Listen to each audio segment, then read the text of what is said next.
Hey there, welcome to Be With the Word. I'm Dr. Gerry, a licensed marriage and family therapist, and this is episode 80. And today we're going to be talking about a few virtues.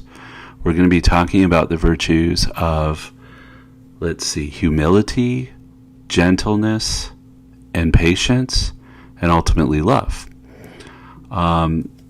In this show, I usually, go through a little bit the different readings, the Sunday readings, and this time is no different. It is the 17th Sunday in Ordinary Time. And the focus of the readings are, the first reading is from 2 Kings, I believe, and it is Elisha and feeding 100 people with only 20 loaves of bread. And then you see in the Gospels Jesus feeding the 5,000 with only 5 loaves and 2 fishes. And so that's, quite a miracle. That's fascinating. I may bring in that from time to time here in this reading. But I'm going to be looking a little more closely at Ephesians 4, 1-6, which is the second reading, where these virtues are mentioned. And I'm going to try to connect this with some aspect of psychology, modern psychology or modern clinical practice, and see how they kind of come together. And that's what I like to do in this show. And just to let you know, if you're interested in more of our content, soulsandhearts.com, you can find online communities. Our men's community, Catholic Journeyman, at catholicjourneyman.com is available for men especially. We also have community for therapists and the Brazilian Catholics community as well.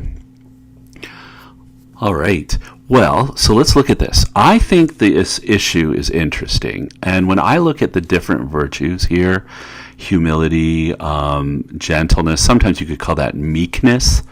Patience could also be defined as long-suffering. As we know, these are Greek words in the original New Testament that are then translated. And sometimes those translations are a little tricky, and there's nuances that perhaps get lost. And then there's even the greatest virtue of all, which is love, which comes.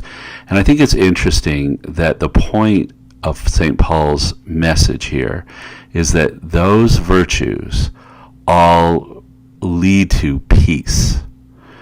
Okay, and so peace is therefore also an important thing to discuss. I want to point out something. A lot of modern psychology, in fact, a lot of modern thinking, is very individualistic. And even myself, as I'm thinking about this and what I do in clinical practice, is to focus on the individual that's in front of me and empathize with them and understand their situation and help them work through some issues or whatever's going on. And I think that's appropriate, and I think we do need to do that. And there are many times people think so low of themselves or are struggling with something very difficult that causes them to have a lot of negative thoughts about themselves. We call them negative cognitions. The I'm bad, or I'm unlovable, or I'm not worthy. And so we have those negative things that come up in therapy, and usually as therapists we're helping someone to resolve those and to gain a better sense of one's self-worth. Okay, so and I think that project is worthy, and I don't think it's discounted completely by these readings. So I don't mean to do that, or I don't mean to not acknowledge the fact that many people have such low self-worth that they're already down on themselves. Okay, I think that's true for a lot of people, and so these are interesting readings, because what does it mean to be humble? Right? What does it mean to be meek? What does it mean to be patient, especially patient with others? And I think the tone here, and especially if you start understanding the Greek meaning of these words, would really mean that you have you're gracious towards others, you put up with other people's insults or injuries with incredible dignity. And you don't lose yourself. You don't get angry or let your passions take over. And in fact, you endure quite a bit. And so that might seem like it would lead someone to become a doormat, let everybody walk over them, never have a say. And I don't think that's actually what St. Paul wants to say here. But I do think we have such a tendency in our modern mind to be self-focused. And even if you look at the politics, whether it's governmental politics in our country, in the United States, or probably around the world, and you look at the ecclesial politics, you can see where everyone wants what they want. And it's about my preferences and asserting my will, and about being indignant at someone else having authority, or being indignant that you can't have what you want. Okay. And this is not to say there aren't times when there are actual injustices in the world and we need to stand up to them, because that's a reality as well. But we are so focused on the individual, that we are so self-focused so often, that I think, according to St. Paul here, that creates war. And the path to peace is in these virtues. And these virtues are inherently selfless. All right? So it is all about knowing your true dignity as a child of God, as a member of his church, your true dignity as one who's beloved by God, but as a part of a whole, means that you can therefore exercise all sorts of grace, humility, meekness, patience with others as a result. That in fact, even if you could take revenge on someone, even if you could get your way, you often choose not to.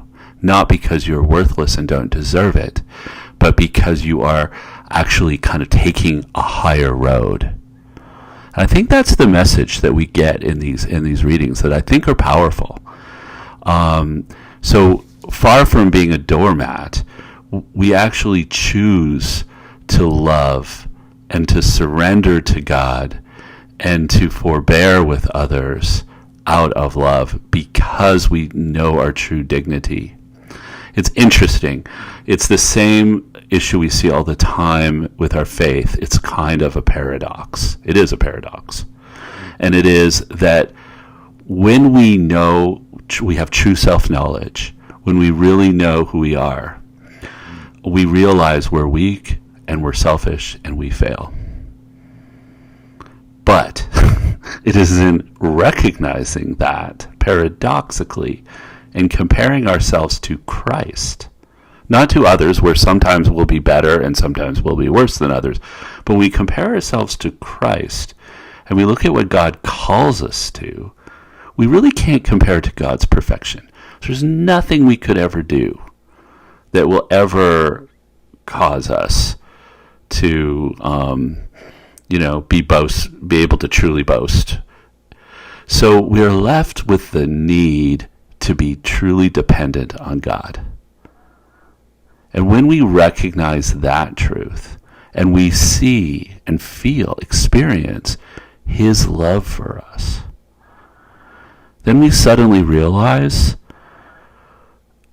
a worth that we never knew we had. It's a worth that's given to us. It's a worth that is experienced through seeing God's gaze toward us, and recognizing he could have so-called revenge or cast us away, but he chooses forbearance toward us.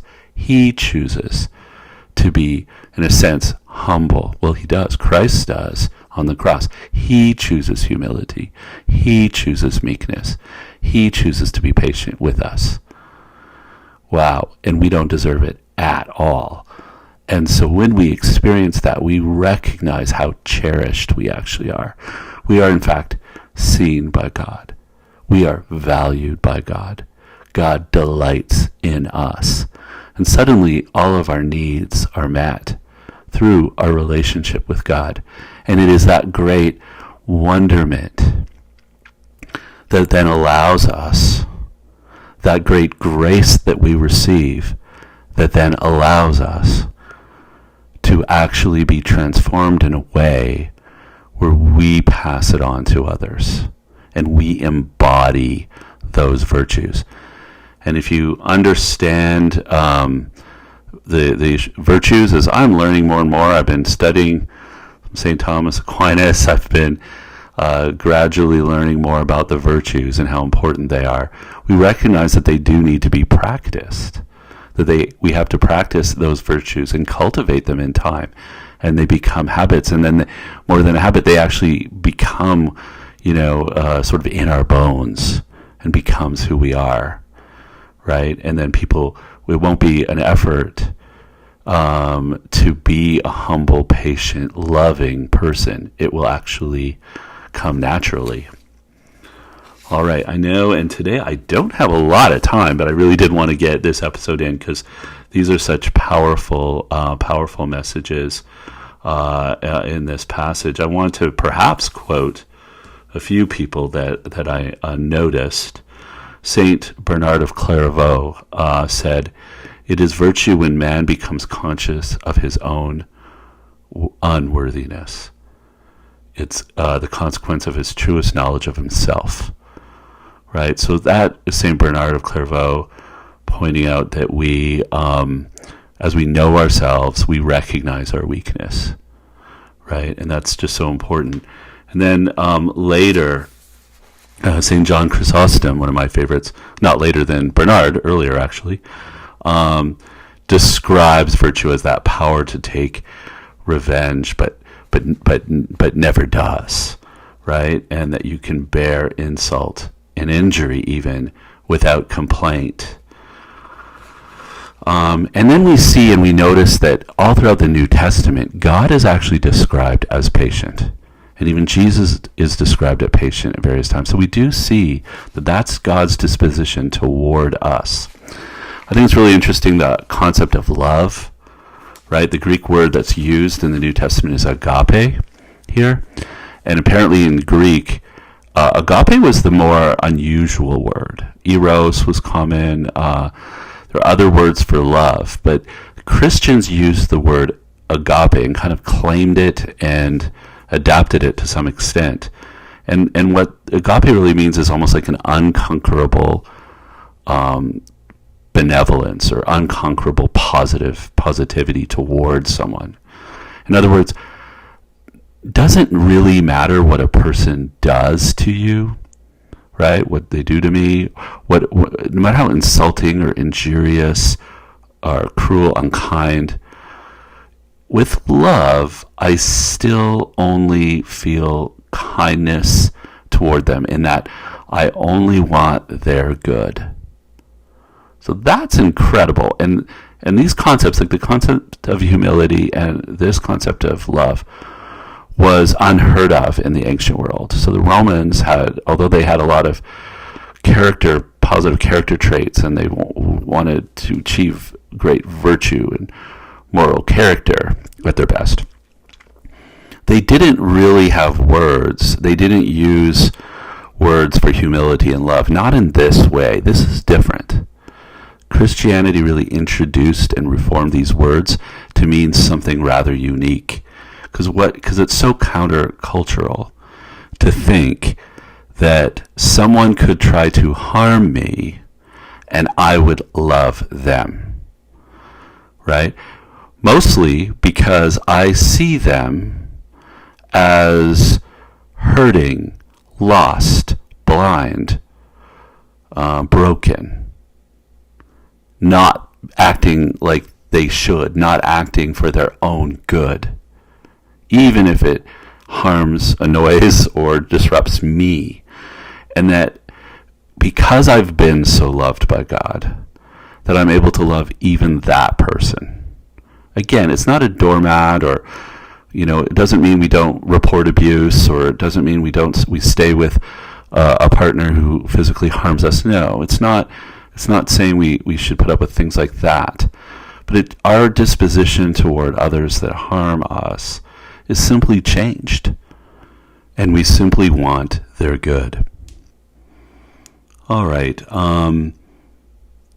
We realize that definition of love really isn't about just emotions. It may involve emotions, but it really is a question of the will. So I am choosing to love people, to see the good in them that they might not even see themselves, and choosing to seek their good.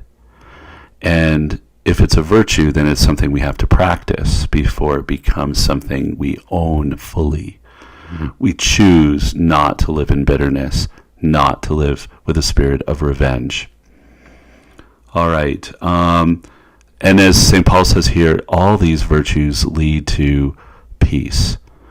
And isn't that the question in psychology? Isn't that the question that we all should be answering? Like, what is our goal in life? What is our whole purpose in life? Is our purpose simply to have pure pleasure and never to have, make enough money that we never have to do anything? Or is our purpose to have peace? Peace in our world, peace within ourselves. Is our purpose to have meaning and make a difference? If so, the answer in the Bible here, in St. Paul, is that if the self, if the individual is at the center of it all, in terms of a selfishness, there won't be peace. So it's sort of a paradox again. If we want happiness and peace within, we have to be less self-centered, right? And that really isn't the message that we get from society most of the time. So I just kind of want to go over some of the things quickly here, really quickly, that St. Paul says about the church and ultimately about God here, because they're beautiful. He says it's one spirit, right? One spirit, me, and one body. So in one body, we are one church, and we have a common love for Christ. One spirit. The spirit is like the breath. So the body has a breath that gives it life, that keeps it alive. And that's this one spirit, a spirit of unity. We have hope, which means we all have a common goal, right? We all want to bring about Christ's redemption. We have one Lord. In other words, we serve him. We have one faith, which means we have surrender. We surrender to him. We trust him. We make a commitment to Christ. That's our faith. We have a baptism, one baptism. That's our public. We confess our faith in our baptism. We enter sacramentally into this body through baptism. We die, in a sense, with him, become part of his body. We have one God. God is the Father of all of us, and he loves us. He is above all, which means he is in control. He is through all, which means he guides, he sustains, and he loves us all. And he's in all, which means he is present. God is present with us. And so as we reflect on any issues in our world, I think of some political things going on in our country. I think of church conflict going on. I think we have to ground ourselves in the words of St. Paul and recognize our oneness and practice these virtues of humility, gentleness, patience, and love with each other in that experience, and really focus on serving and being united to Christ, our King and our Savior. All right. I hope you have a great week. I hope in some way my words today blessed you, and I will keep you all in my prayers. And until next time, be still, believe, and be loved. Take good care.